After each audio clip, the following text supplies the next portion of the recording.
எல்லாரும் சட்டம் வச்சிருக்கிறான். அந்த சட்டத்தின்படி தான் பார்ப்பான், அந்த சட்டத்தின்படி தான் உன்னை நியாயம் தீர்ப்பான். அதுல இருந்து தான் நீ விடுதலையை பெற்றிருக்கிற. அவன் சட்டத்துக்கு நீ பயப்பட வேண்டாம். உனக்குன்னு சட்டங்களை நீ வச்சுக்கவும்.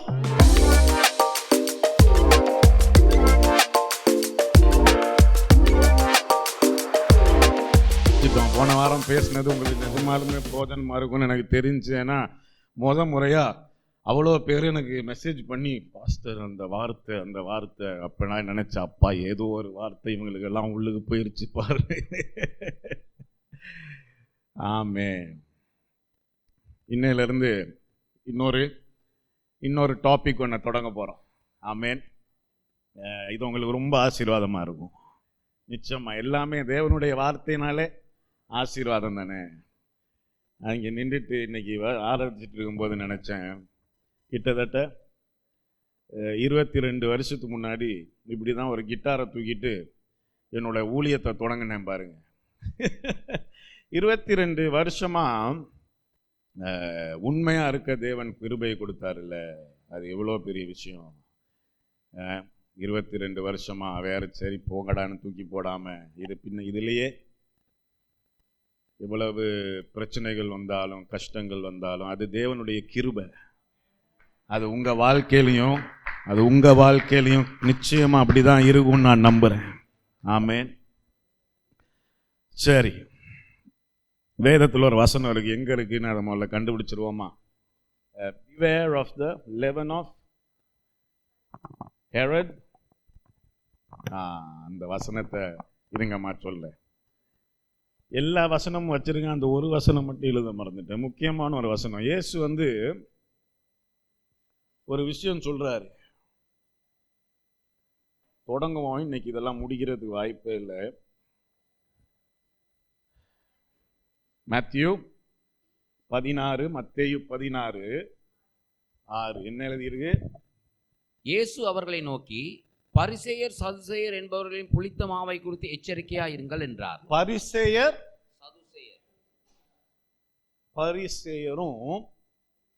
சதுசேயரும் இங்கிலீஷ்ல காட்டுங்க.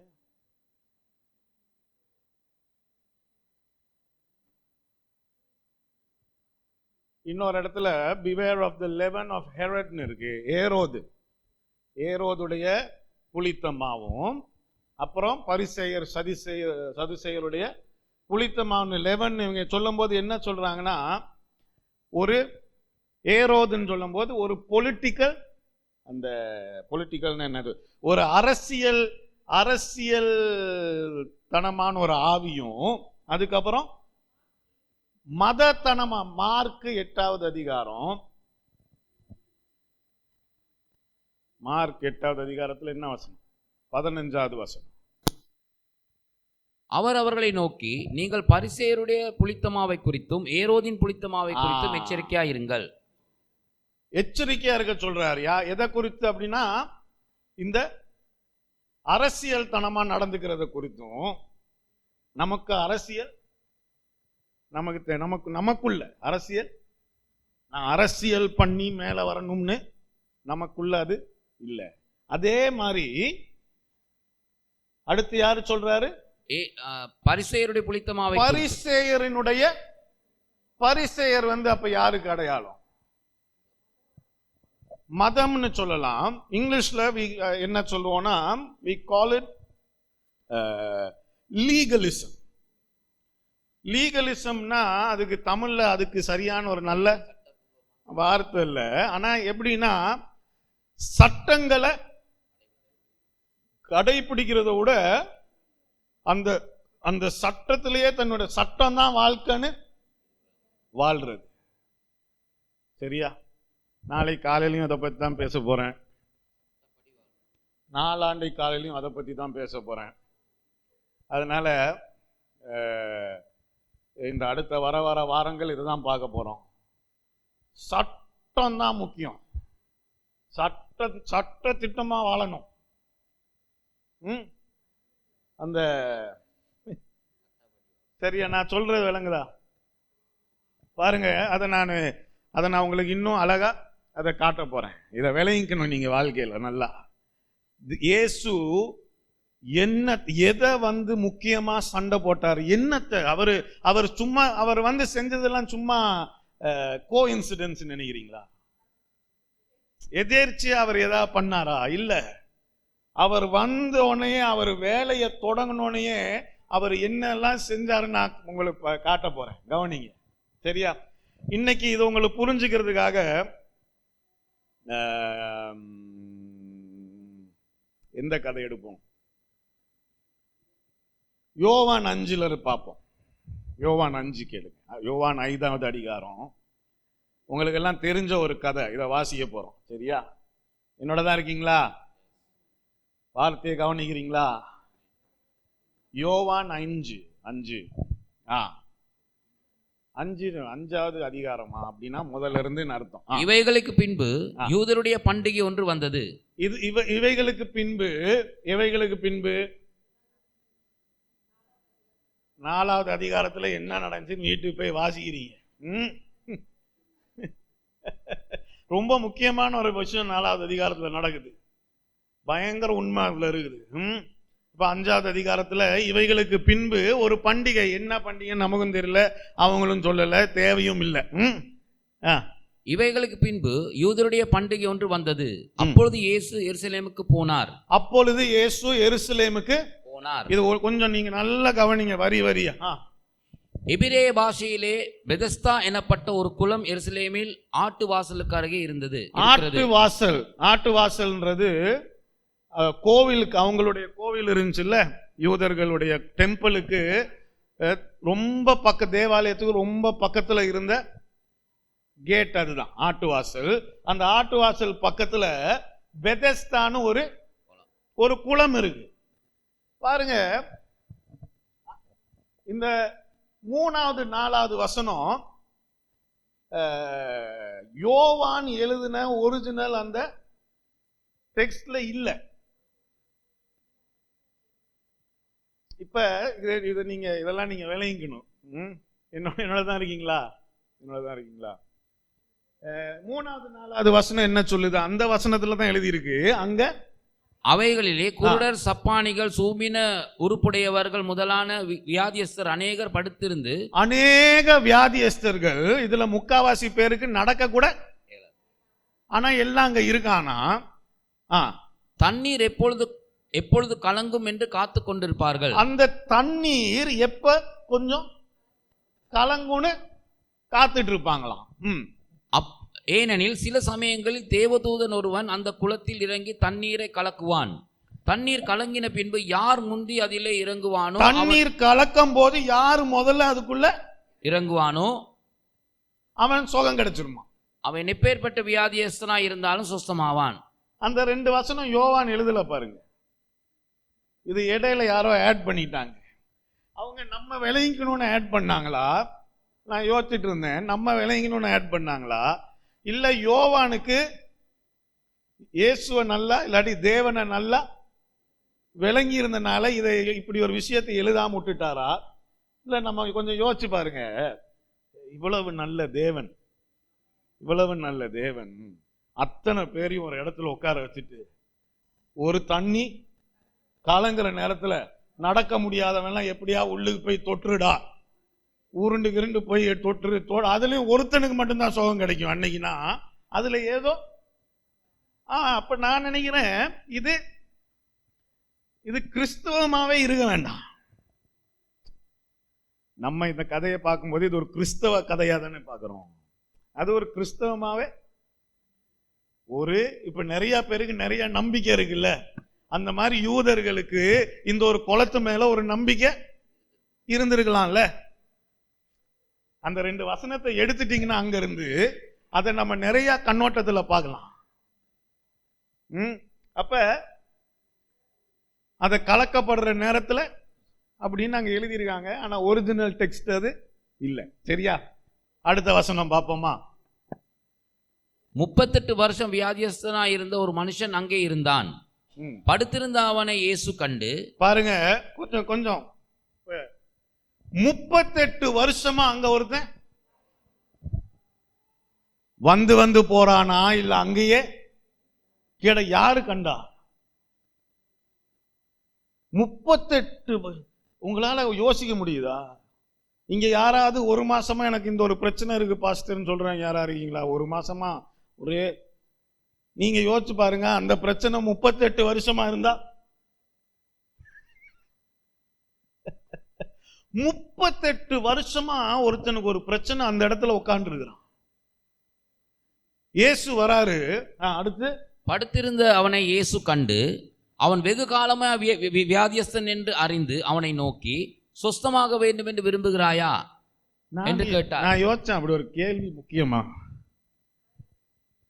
இல்ல? 38 வருஷமா முடியாம ஒருத்தன் இருக்க, அவனை பார்த்து உனக்கு சுகமாக ஆசையா அப்படின்னா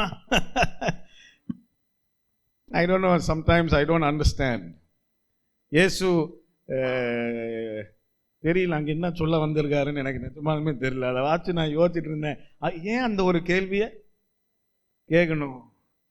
கேட்டுட்டு அதுக்கப்புறம் பாருங்க என்ன நடக்குதுன்னு.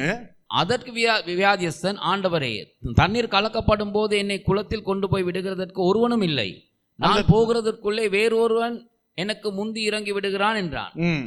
இயேசு அவனை நோக்கி, எழுந்திரு. இப்ப பயங்கரமான ஒரு விஷயம் நடக்குது. இயேசு அவனை நோக்கி, எழுந்திரு, உன் படுக்கையை எடுத்துக்கொண்டு நட என்றார். உன் படுக்கையை எடுத்துக்கொண்டு நட என்றார். உடனே அந்த மனுஷன் சொஸ்தமாகி தன் படுக்கையை எடுத்துக்கொண்டு நடந்து போனான். 38 வருஷமா நடக்கிறதுனால என்னன்னு தெரியாத ஒருத்தன் உடனே எழும்பி நடந்து படுக்கை எடுத்துட்டு நடந்து போ. 38 வருஷமா அவனுக்கு நடக்கிறனா கூட என்னன்னு தெரியாது, படுக்கை எடுத்துட்டு விருன்னு பாருங்க. இயேசு லைக் அதை எப்படி சொல்ல, இயேசு சொல்ற அந்த ஒரு வார்த்தைய அவன் எப்படி அதை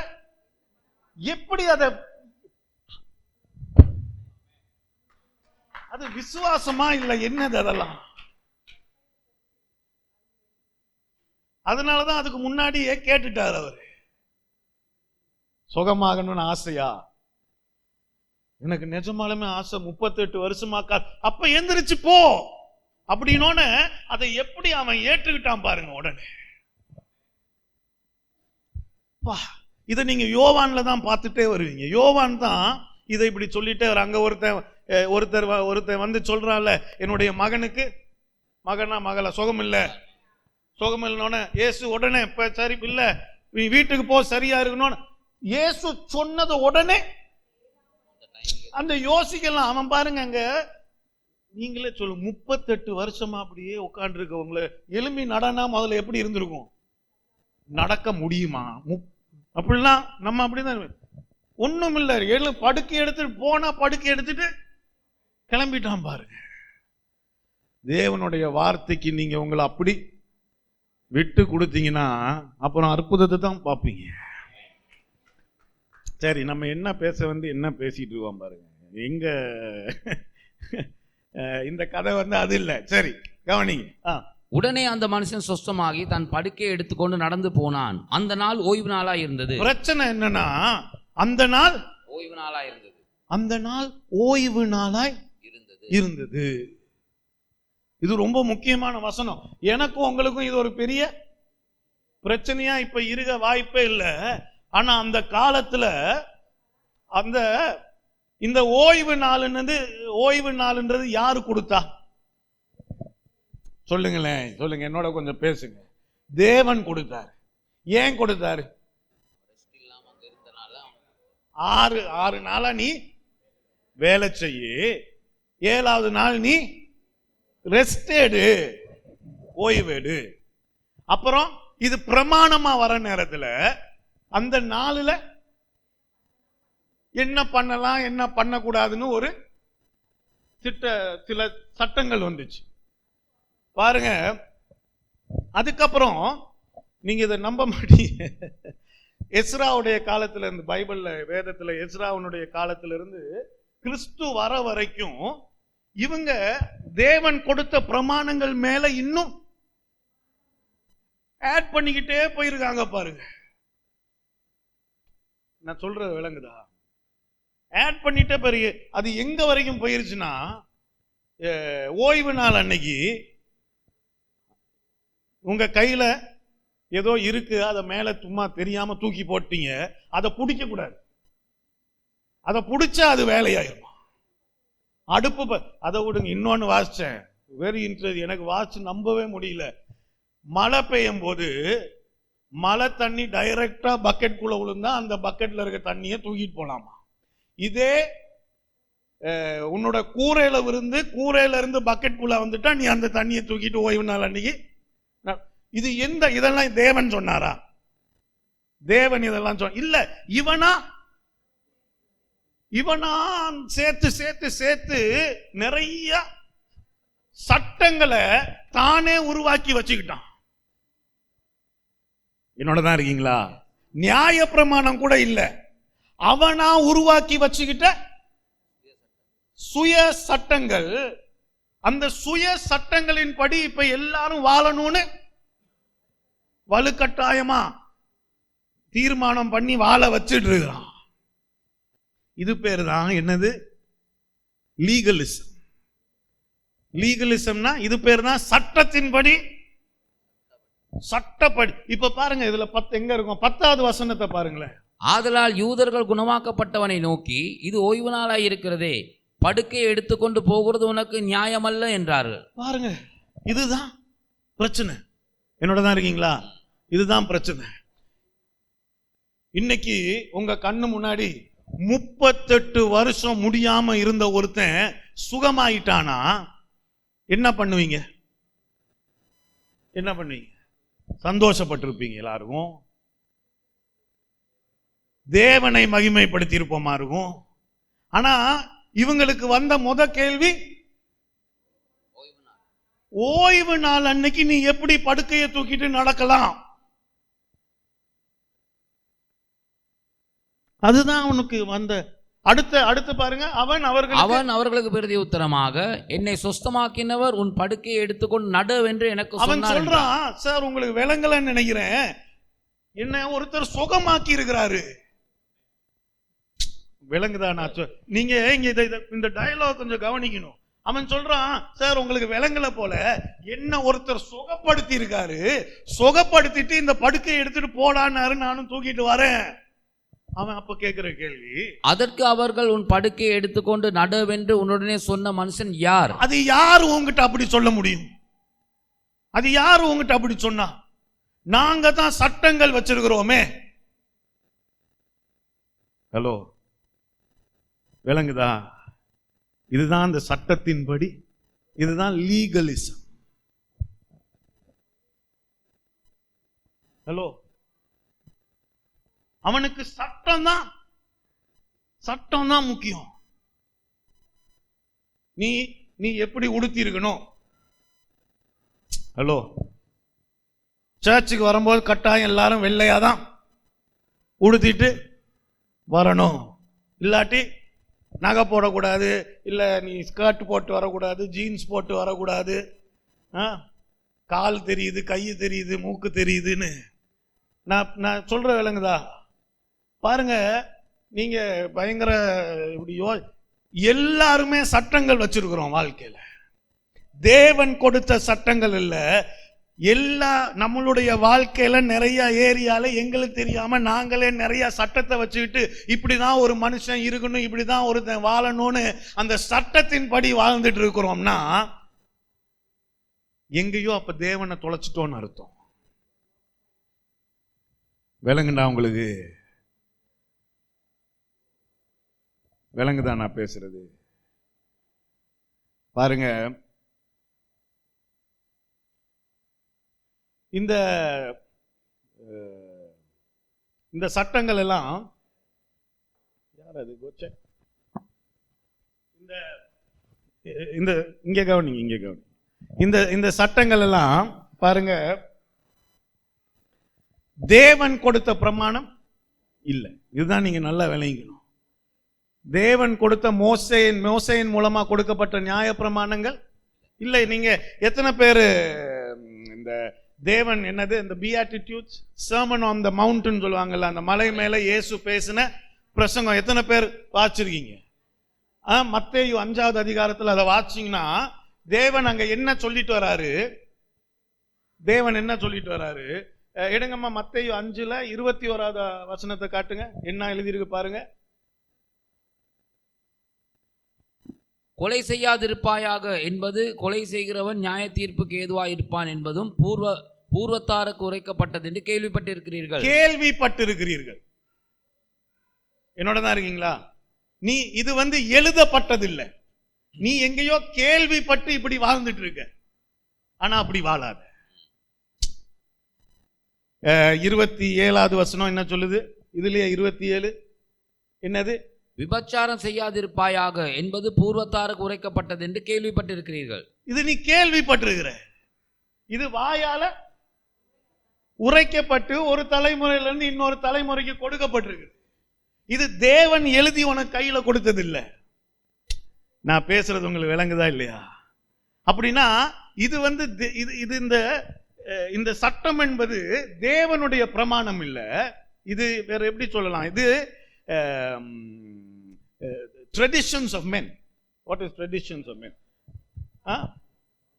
கலாச்சாரங்களும் பாரம்பரியங்களும். என்னோட தான் இருக்கீங்களா? என்னோட தான் இருக்கீங்களா? ஒரு கல்யாணம்னு வந்துட்டா நம்ம கலாச்சாரம் படிதான் நாங்க பண்ணுவோம். அது என்னது அந்த கலாச்சாரம்? எங்க இருந்து வந்துச்சு?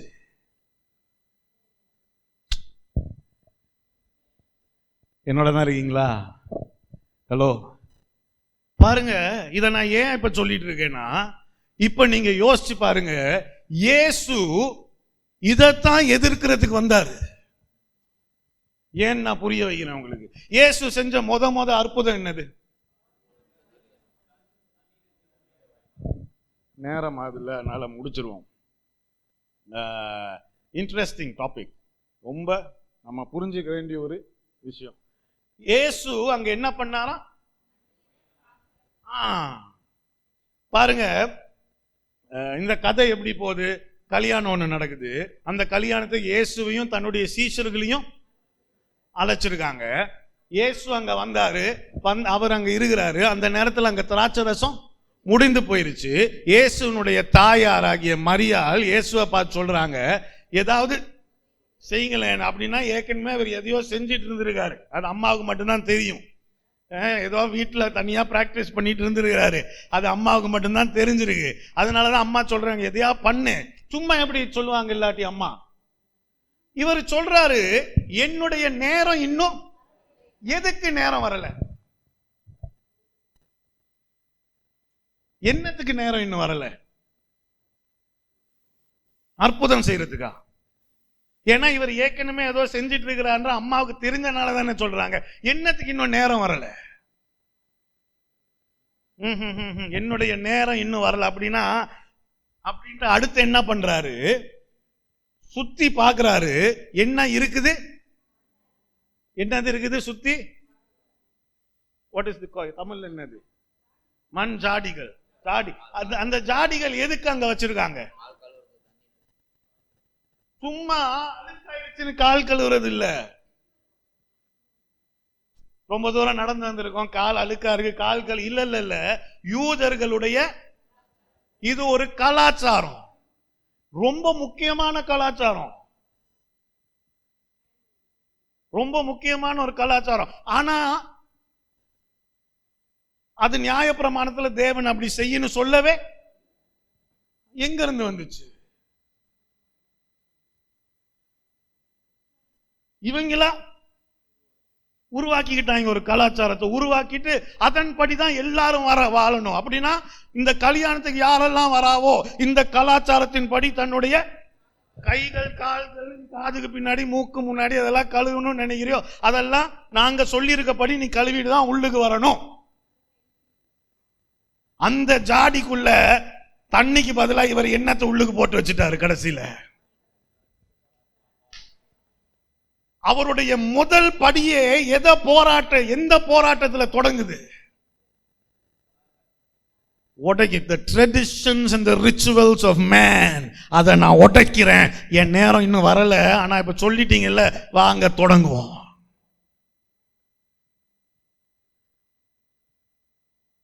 எதிர்ச்சையா ஒரு ஓய்வு நாள் அன்னைக்கு போய் இவனை சுகப்படுத்தினாரா? அங்க அத்தனை பேர் காத்துட்டு இருக்கும் போது படுக்கையை தூக்கிட்டு எழும்பி நடக்கிற மாதிரி ஒருத்தனை கரெக்டா சுக பண்ணி நடக்க விட்டாரு. ஏன்? அதுக்கப்புறம் என்னெல்லாம் நடக்குன்னு போய் வாச்சு பாருங்க. தெரிஞ்சுக்கிட்டே போய் ஒரு குஷ்டரோகிய வேணும்னு. ஏன்? ஏன்னா அங்க அவன் சொல்லி வச்சிருக்கான், நீ தொடக்கூடாது. இயேசு எதை காட்டுறதுக்கு, என்னத்தை வந்து காட்டிட்டு இருக்கிறாரு, எதை உடைச்சிட்டு இருக்கிறாரு? எப்படி தெரியுமா உடைக்கிறாரு? அற்புதமா செஞ்சு செஞ்சு உடைச்சிட்டு இருக்கிறாரு.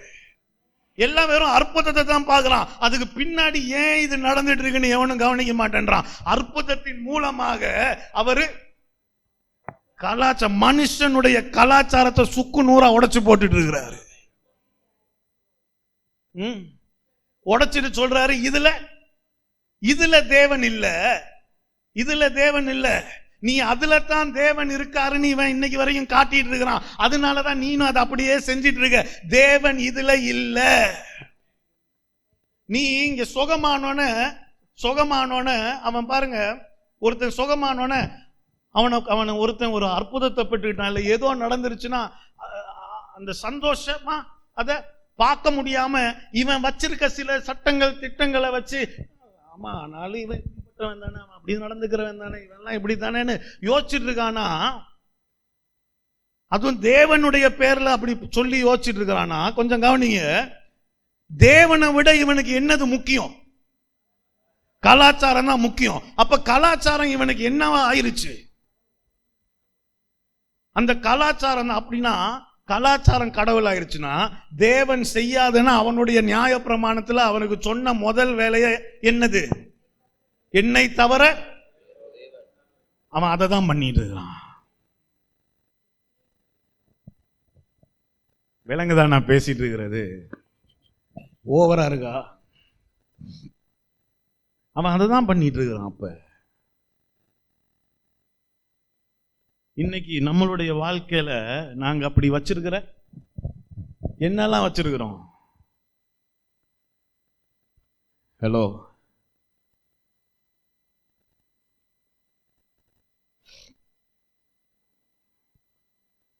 தேவன்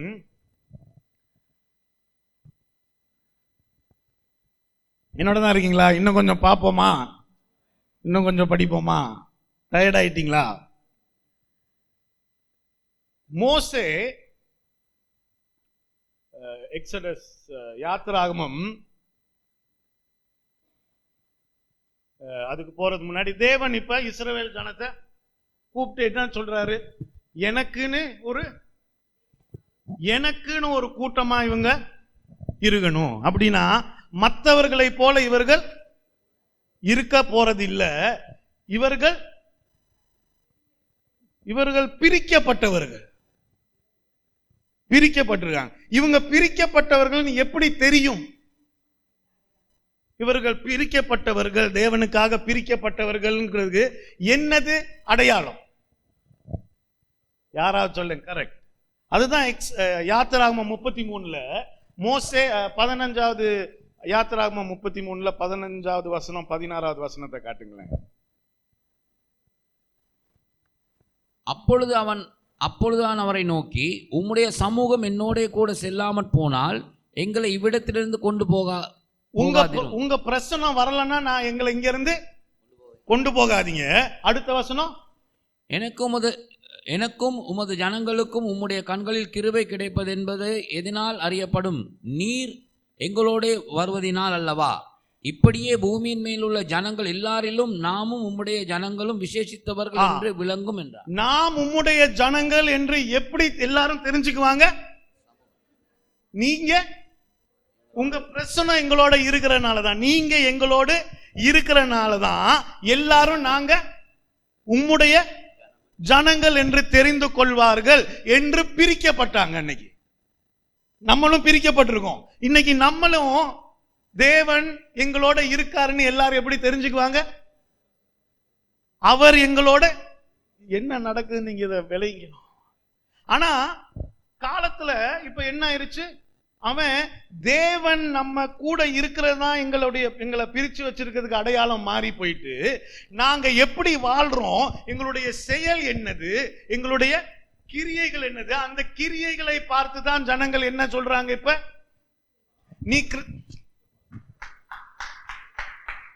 நீ கிறிஸ்தவன் இப்ப எப்படி சொல்றாங்க, உன் வெளி தோற்றத்தை வச்சு நீ பண்ற பெரிய ஒரு சிலுவையை மாட்டிக்கிட்டு அப்படியே ஸ்தோத்திரம் பிரதர், அதை வச்சுதான் இப்ப நீ கிறிஸ்தவன்.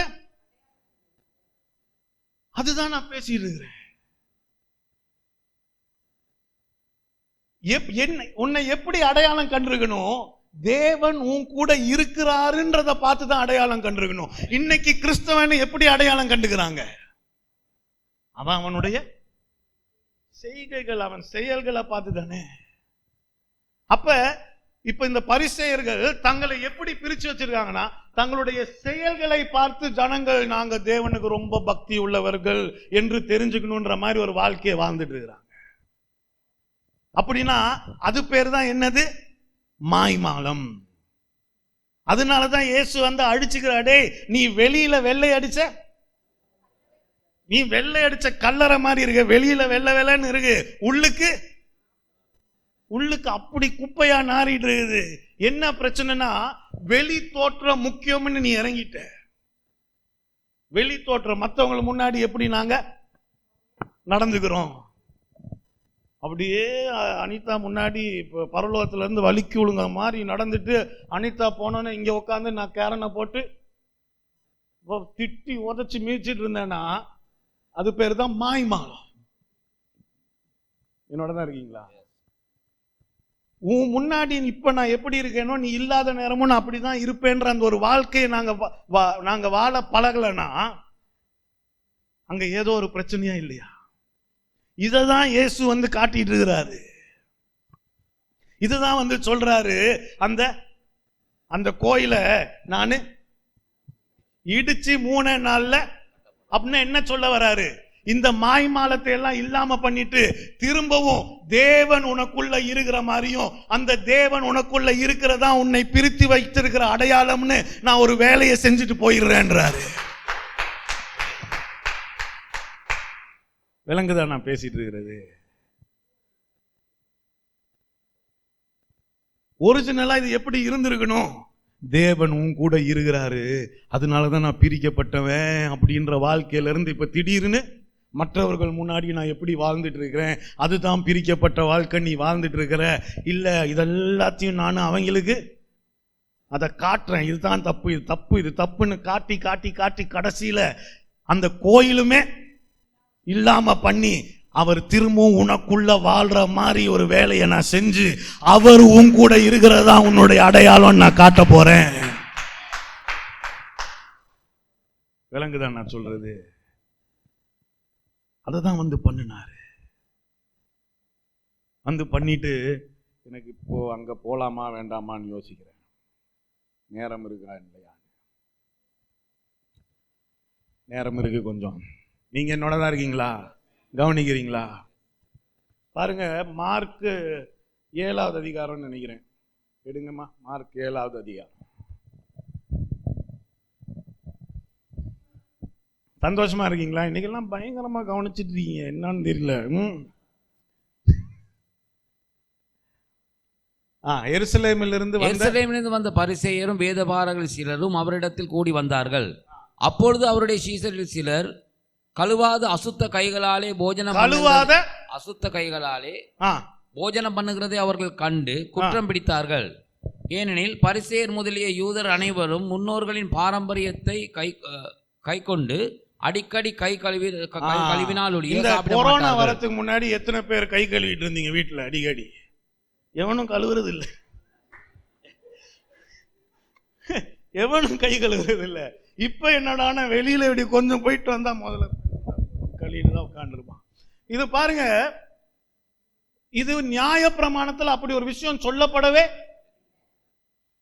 நியாயப்பிரமாணத்தில் எழுதியிருக்கு, ஆசாரியர்கள் பலி கொடுக்கிறதுக்கு முன்னாடி அந்த உள்ளுக்கு போற நேரத்துல பலி கொடுக்கறதுக்காக கையை காலெல்லாம் கழுவிட்டு போங்கடா சுத்தமாக. அப்ப இது சுத்தத்துக்காக சொல்லப்பட்டிருந்திருக்கலாமா? இருக்கும்.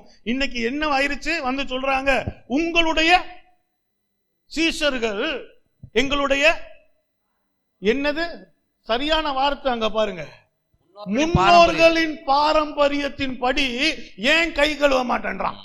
அப்படின்னா நீ அவனுக்கு என்ன சொல்லி கொடுத்துட்டு இருக்க? இத சொல்லி கொடுக்கதான் நீ வந்தியா? உனக்கு எதுக்கு? நீங்க ரபி இல்ல, நீங்க டீச்சர் தானே, போதகர் தானே. உங்களுடைய ஸ்டூடெண்ட்ஸ் எவனும் சும்மா இல்ல, முன்னோர்களின் பாரம்பரியத்தின் படி ஏன் கை கழுவ, அதுவும் அடிக்கடி கை கழுவணுமா? இதுல இன்னொரு இது நான் உட்கார்ந்து வாசிட்டு இருந்தேன். இன்னொன்னு இருக்கு, இந்த கிளென்சிங் ரிச்சுவல்னு ஒரு ரிச்சுவல் வச்சிருக்காங்க. அந்த கிளென்சிங் ரிச்சுவலின் படி இது வந்து வெறும் முதல் படி தான். இந்த கைய காலை கழுவுறது வெறும் முதல் படி தான். இதே அவங்க மார்க்கெட் போயிட்டு வந்தாங்கன்னா அவங்களுடைய கலாச்சாரத்தின்படி முழு உடம்பும் தண்ணிக்குள்ள போயிட்டு வரணுமா. அப்ப இன்னைக்கு நம்ம வாழ்க்கையை யோசிச்சு பாருங்க, இதெல்லாம் பண்ணிட்டு இருந்தோம்னா நம்ம 5 நிமிஷத்துக்கு ஒருக்கா உள்ளுக்கு மூங்கி எழும்பிட்டு நம்ம வாழ்க்கை இன்னைக்கு அப்படிதானே இருக்கு. ஆனா இதுதான் இவங்களுடைய, இதெல்லாம் எங்க இருந்து இந்த ரிச்சுவல்ஸ் எல்லாம் வந்துச்சு? யாரு கொண்டு வந்தா? இல்லையா? பாருங்க, அதான் அங்க சொல்றாங்க, முன்னோர்களின் பாரம்பரியத்தை கை கொண்டு அடிக்கடி கை கழுவினால் ஒழிய சாப்பிட மாட்டார்கள். கடையிலிருந்து வரும்போது ஸ்நானம் பண்ணாமல் சாப்பிட மாட்டார்கள். அப்படியே கடைக்கு போயிட்டு வந்துட்டா கட்டாயம் நீ முழுசா. ஆமா,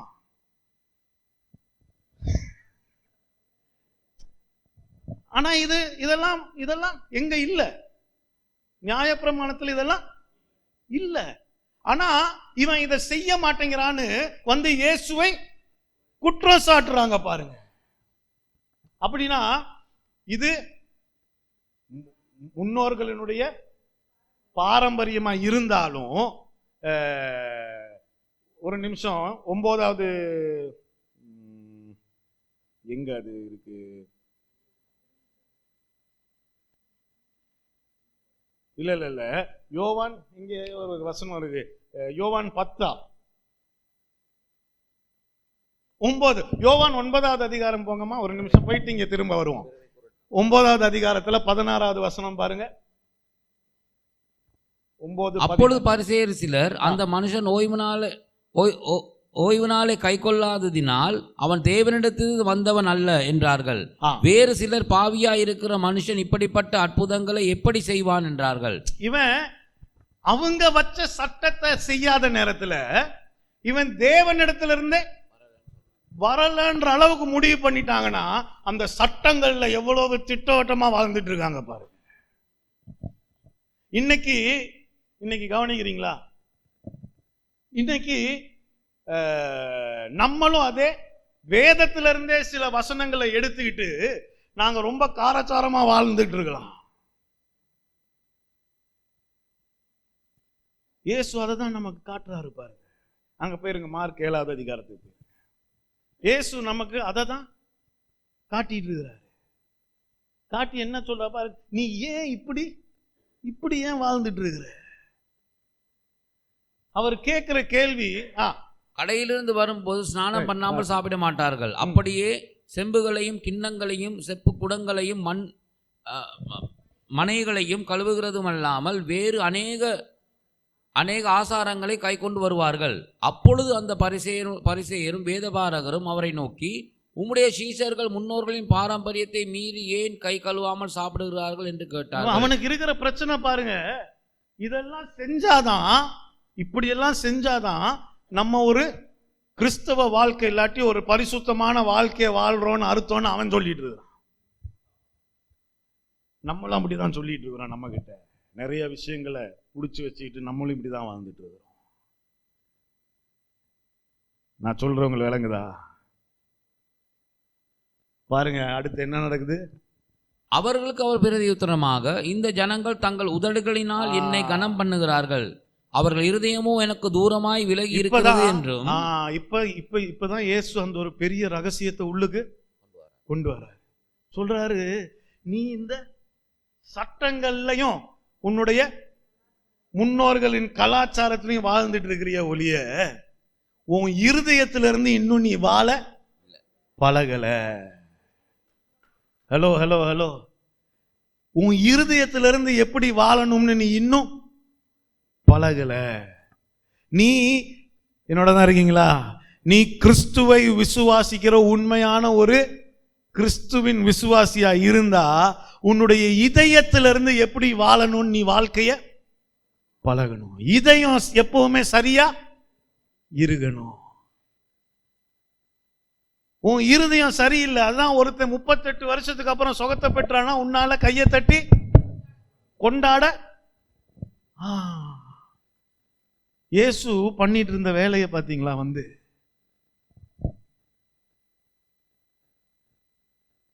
விளங்குதான் நான் சொல்றது?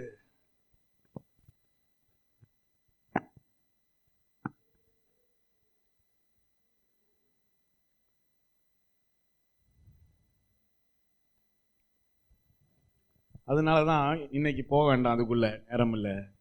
அதனாலதான் இந்த பரிசேயர்கள் ரொம்ப நம்பிக்கையோடு சொல்றாங்க, சால்வேஷன், ரட்சிப்பு மோசேவினுடைய கலாச்சாரங்கள். அங்க ஒரு வார்த்தை இருக்கு, மோசேயின் கலாச்சாரங்களின் படி வாழ்ந்தாதான் ரட்சிப்பு. அப்படின்னா சட்ட திட்டத்தின் படி வாழ்ந்தாதான் ரட்சிப்புன்னு இததான் இயேசு உடைச்சிட்டு இருக்காரு.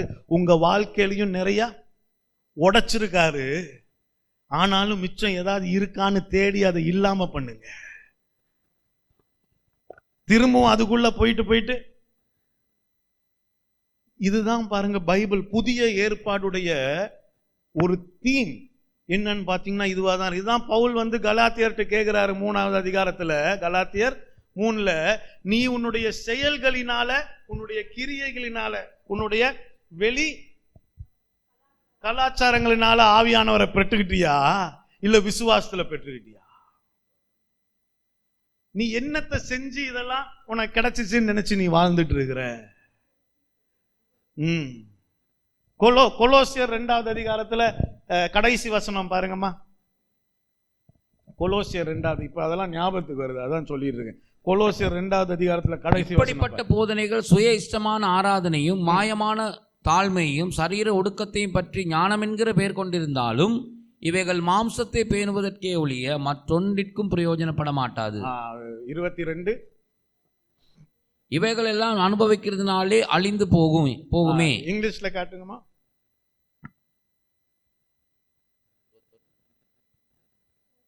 செல்ஃப் இம்போஸ்ட் ரிலிஜன், அது தமிழ்ல எப்படி இருந்துச்சு?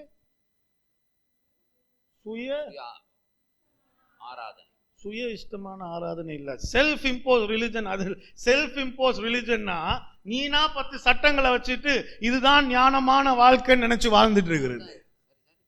என்ன சொல்லுது? சுய இஷ்டமான ஆராதனை. பட் ரிலிஜன் செல்ஃப் இம்போஸ்ட்ன்றது நீ உண்மையிலேயே வச்சுக்கிற மதம், அது வழிபாடு. விளங்குதா? அதுதான் பவுலும் என்னத்தை தான் சொல்லிட்டு வர்றாரு. கலாத்தியரை வாட்சிங்கனாலும் இதுதான் இருக்கு, கொலோசியரை வாட்சிங்களா இந்த 2வது அதிகாரத்தை வாட்சிங்கனாலும் இதுதான் இருக்கு, எபேசியர் எடுத்து வாட்சி பாருங்க இதுதான் சொல்ல வர்றாரு. எல்லாரும் என்னத்தை தான் உடைச்சு வீசிட்டு இருக்கிறாங்க. அப்படின்னா கிறிஸ்து உனக்கு கொடுத்த ஃப்ரீடம். ஃப்ரீடம்னா என்னது? சுதந்திரம். கிறிஸ்து உனக்கு கொடுத்த சுதந்திரம் எது? அப்போ எந்த சுதந்திரத்தை அவர் உனக்கு பெற்றுக் கொடுத்திருக்கிறாரு? எல்லாம் இந்த மாதிரி நீ இந்த மாதிரி இருக்கிற உலகத்தில் இருக்கிற எல்லா சட்ட திட்டங்கள், முன்னோரின் கலாச்சாரங்கள், இது கீழே இருந்தெல்லாம் தான் உன்னை விடுதலையாக்கி ஒரு சுதந்திரத்தை கொடுத்திருக்கிறாரு உனக்கு. அதை நீ உணர்ந்து அதன்படி நீ வாழ பழகணும். பாருங்க 20வது வசனமா வாசிப்போம். நீங்கள் கிறிஸ்துவுடனே கூட உலகத்தின் வழிபாடுகளுக்கு மரித்ததுண்டானால் இன்னும் உலக வழக்கத்தின்படி பிழைக்கிறது போல மனுஷனுடைய கற்பனையின்படி போதனைகளின்படியும் நடந்து தொடாதே, ருசி பாராதே, தீண்டாதே என்கிற கற்பனைகளுக்கு உடன்படுகிறது என்ன? கரெக்ட். விளங்குதா? இத சொல்லணும்னு இல்ல, இத தொடாத, இத சாப்பிடாத, இப்படி உடுத்தாத, இப்படி சிரிக்காத. எனக்கெல்லாம் இன்னும் ஞாபகம் இருக்கு, நாங்கள் சேர்ச்சிலே தானே வளர்ந்தோம், அதனால இதெல்லாம் ஞாபகம் இருக்கும். ரொம்ப வருஷங்கள் முன்னாடி லிப்ஸ்டிக் போட்டா சர்ச்சுக்குள்ள எப்படி நீ லிப்ஸ்டிக் போட்டுட்டு வரலாம், இதெல்லாம் பயங்கர. ஐயோ ஐயோ ஐயோ, யூடியூப்ல ஒருத்தர் இருக்காரு, அந்த என்னது அந்த கரெக்ட் பார்த்துருக்கீங்க. அப்ப லெகிங்ஸ், பெண்கள் லெகிங்ஸ் போடுறது தப்புன்னு 45 நிமிஷம் பிரசங்கம் பண்ணியிருக்காரு ஒருத்தர். நான் பார்த்து, இது 45 நிமிஷம் இவ்வளவு ஒரு கூட்டத்தை உட்கார வச்சு வேஸ்ட் பண்ணிட்டியடா டே. நீ அவ லெகிங்ஸ் போடாட்டி உனக்கு என்ன பிரச்சனை? விளங்குதா நான் பேசிட்டு இருக்கிறது? மனுஷருடைய கற்பனைகளின் படியும் போதனைகளின் படியும் நடந்து தொடாதே, ருசி பாராதே, தீண்டாதே என்கிற கட்டளைகளுக்கு நீ ஏன் அதுக்கு உடன்பட்டு வாழ்ந்துட்டு இருக்கிற? அப்படின்னா நீ இன்னும் உண்மையான சுதந்திரம் என்னது, கிறிஸ்து உனக்கு பெற்றுக் கொடுத்த சுதந்திரம் என்னன்னு தெரியாம வாழ்ந்துட்டு இருக்கிற. இன்னைக்கு அவங்க எல்லாம் வருவாங்க, அவங்க முன்னாடி நாங்க இதுதான் பண்ணணும், இப்படிதான் தொலைச்சிட்ட திரும்ப. ஐயோ சொந்தக்காரங்க தொலைச்சிட்ட. இப்படி ஒவ்வொரு நாளும் அவங்களுடைய சட்ட திட்டங்களுக்கு, இந்த உலகத்தின் முறைகளுக்கு நீ உடன்படுற போது கிறிஸ்து உனக்கு பெற்று கொடுத்த விடுதலையை, சுதந்திரத்தை ஒவ்வொரு நாளும் தொலைச்சிட்டு நீனே ஒரு மாய்மாலமான ஒரு வாழ்க்கைக்குள்ள சிக்கிட்டு வாழ்ந்துட்டு இருக்கிற.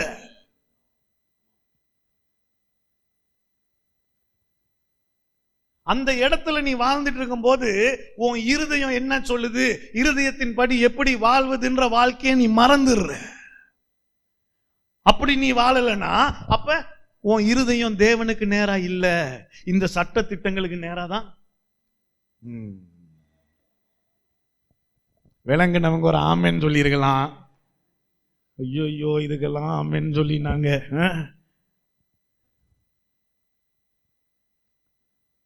இவங்கெல்லாம் என்ன நினைப்பாங்க, இப்படி வந்திருக்கிற எப்படியோ வந்துட்டு போடும். நீங்க யாருக்கு பயந்து இந்த வாழ்க்கையை வாழ்ந்துட்டு இருக்கீங்க? எந்த சட்ட திட்டங்களுக்கு பயந்து? ஹலோ, விளங்குதா? கிறிஸ்து எனக்கு சுதந்திரத்தை பெற்றுக் கொடுத்திருக்காருன்னு சொல்லும் போது என்ன சுதந்திரம்?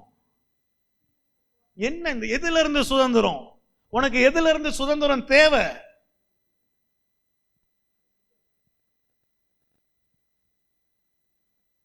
நீ உலகத்துல நீ சுமந்துட்டு இருக்க நுகம் எது? விளங்குதா உங்களுக்கு?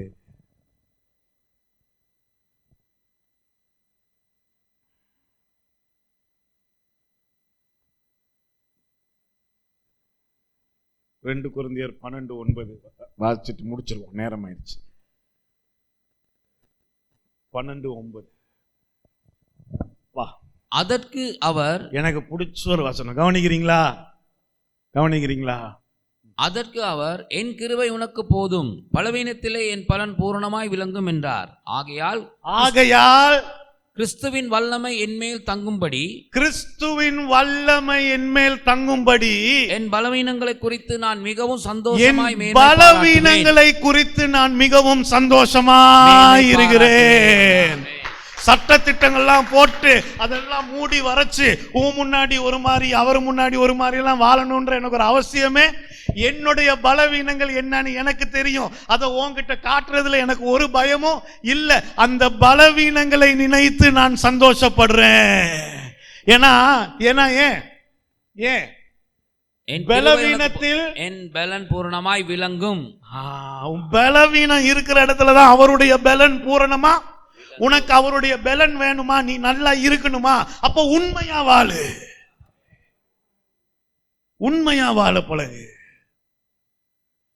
What God is looking for is authenticity. உண்மையாரு. உண்மையா வாழ பழகு. இதுதான் என்னுடைய குறைனா அந்த குறைய மற்றவங்கிட்ட காட்ட பயப்படாத.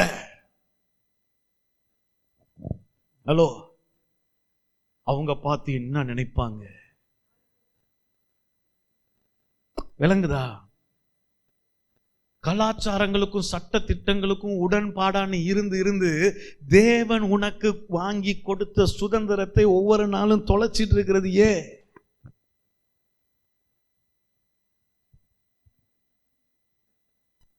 இதெல்லாம் யாரை திருப்திப்படுத்துறதுக்காக?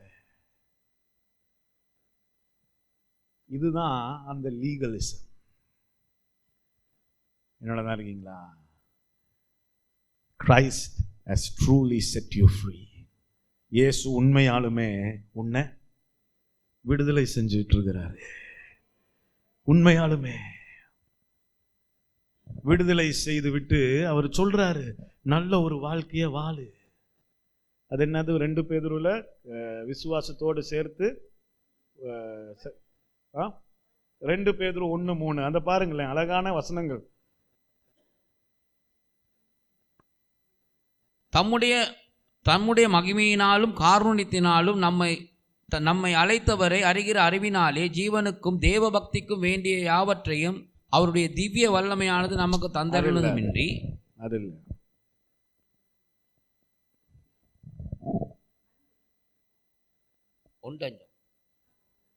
இப்படி இருக்க நீங்கள் அதிக ஜாக்கிரதை உள்ளவர்களாய் உங்கள் விசுவாசத்தோட தைரியத்தையும் நீங்க கொஞ்சம் சரி மெது இப்படி இருக்க நீங்கள் அதிக ஜாக்கிரதை உள்ளவர்களாய் உங்கள் விசுவாசத்தினோட தைரியத்தோட ஞானத்தோட இச்சையடக்கத்தையும் பொறுமையோட தேவ பக்தியோட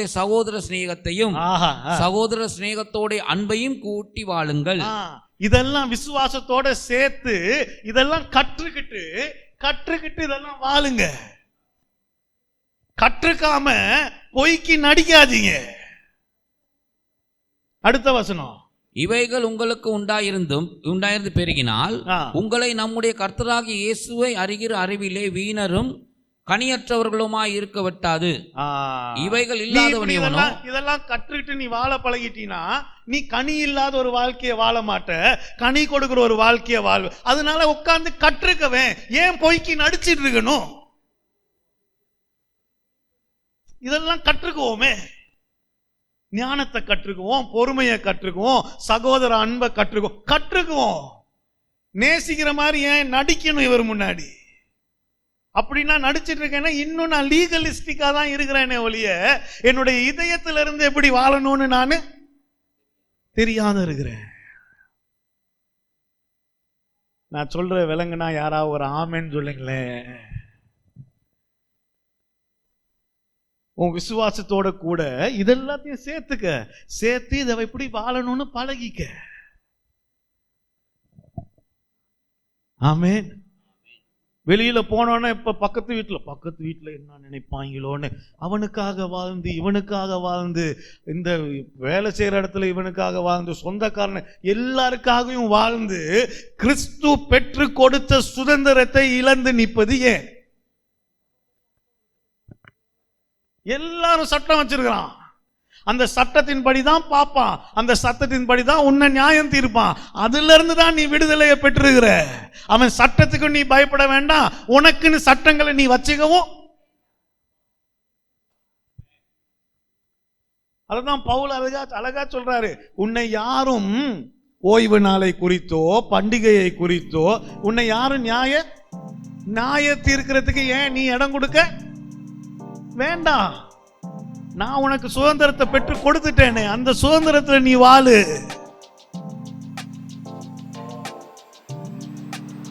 விளங்குதா? நேரம் ஆயிடுச்சு, நிறுத்திடுவோம்.